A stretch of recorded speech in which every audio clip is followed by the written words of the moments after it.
Guys, recently I've been getting questions about my piercings, so I thought I would answer them and also talk about just them in general and how I look after them. People seem to think that piercings are a constant pain. I'm always getting questions regarding my piercings about does it hurt. So I thought I would answer this one first. Basically, the most painful part of a piercing is obviously when the needle goes through your skin. The more flesh it has to go through, the more it hurts. My most painful piercing was actually my belly button piercing, and I will talk more about that later. Regarding my bridge piercing, this one here, it didn't hurt as much as I originally had anticipated. So the needle went in through this side, and the bit that hurt the most was when it came out on this side here. Does my bridge piercing go through bone or cartilage? No. It goes through this little gap of flesh that you have here between your nose and your forehead. Basically, I can't obviously do that, but if you take your two fingers and you squeeze, you'll feel that there is nothing there. It's literally just flesh, and that's what the piercing goes through. Bridge piercings can be quite risky because they're surface piercings, so it's possible for them to reject through the skin, and this means where the skin will literally push it out of the skin and it can leave a scar. However, I was quite lucky, even though I did have a lot of problems with my bridge piercing.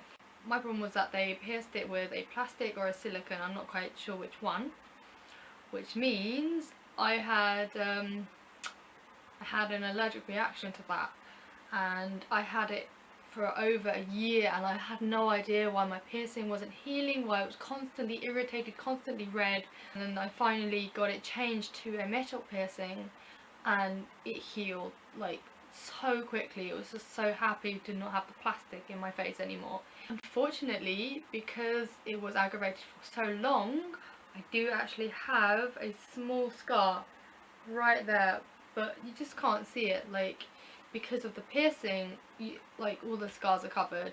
So, my septum piercing. Again, does it go through bone? No.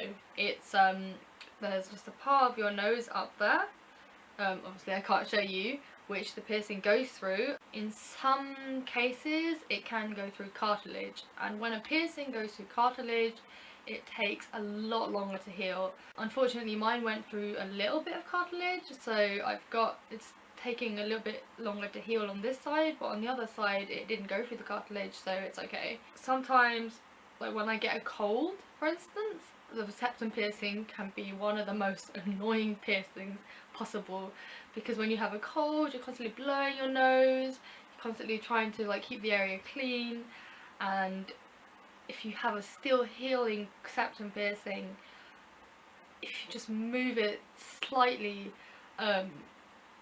it's kind of an eye-watering pain, and it can be really intense, and it just stops you, like, kind of just have a moment of, oh god, this pain is excruciating.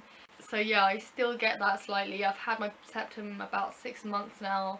And I mean, because the cartilage is on this side where it went through, there's like a small lump, and I've noticed people who have cartilage piercings tend to have a small lump there as it heals, and it gets better over time.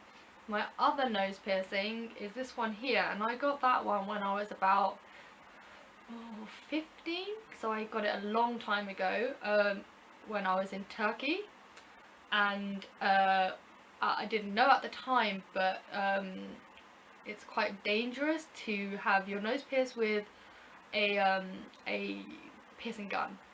And the lady who did that with a piercing gun, including my 2 ear piercings.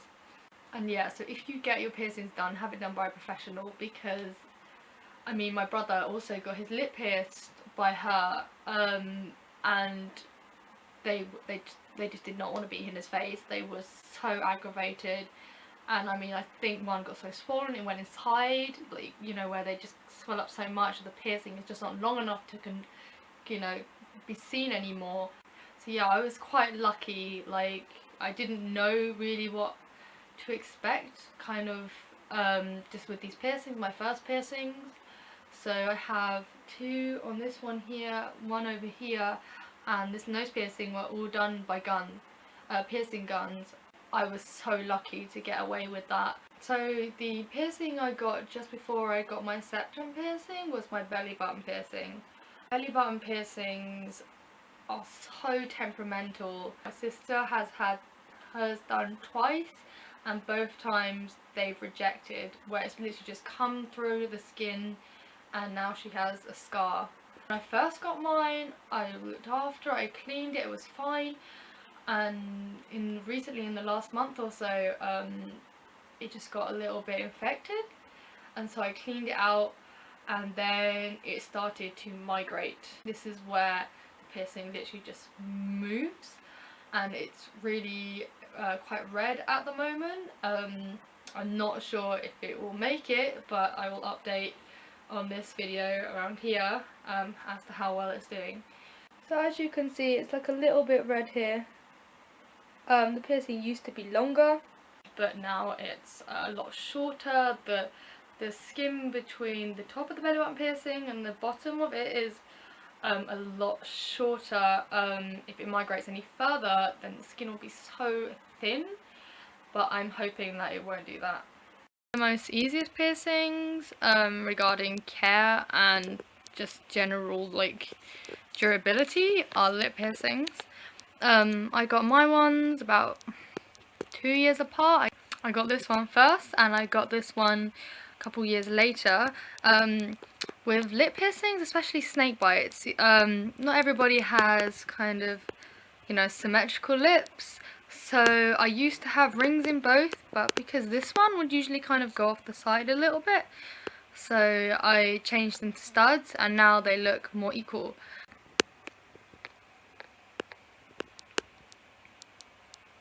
So I've touched up on this subject on a previous video, but I thought I would talk about how the reception I get regarding my piercings in Japan. So most people, they genuinely, I'm sure they have things that they're thinking, but they never say anything. Like, they're really, really good with being polite here about it. Occasionally I've been told that I look scary. When I went to Korea, for instance, the guy in the hotel could not look at my face because I was so scary. Personally, I don't think I'm that scary. I'm sure there are a lot more people who are a lot scarier than me. But yeah, in Japan, I mean, it's quite commonplace to have piercings here. A lot of people do their own piercings here, which, like I said previously, is quite dangerous. The lip piercings, I've seen a lot of.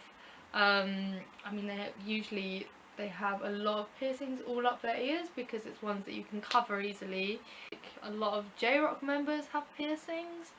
And I mean, like, a lot of piercings, it's really commonplace. It's just like any other country really, where it's mostly the alternative people who have piercings and tattoos. I mean, tattoos I haven't seen much of here, and I don't have any of my own to comment on that. But yeah, if you have any more questions about piercings in general, piercings in Japan, my opinions on certain piercings, please ask away in the comments, and I will get back to you as soon as possible.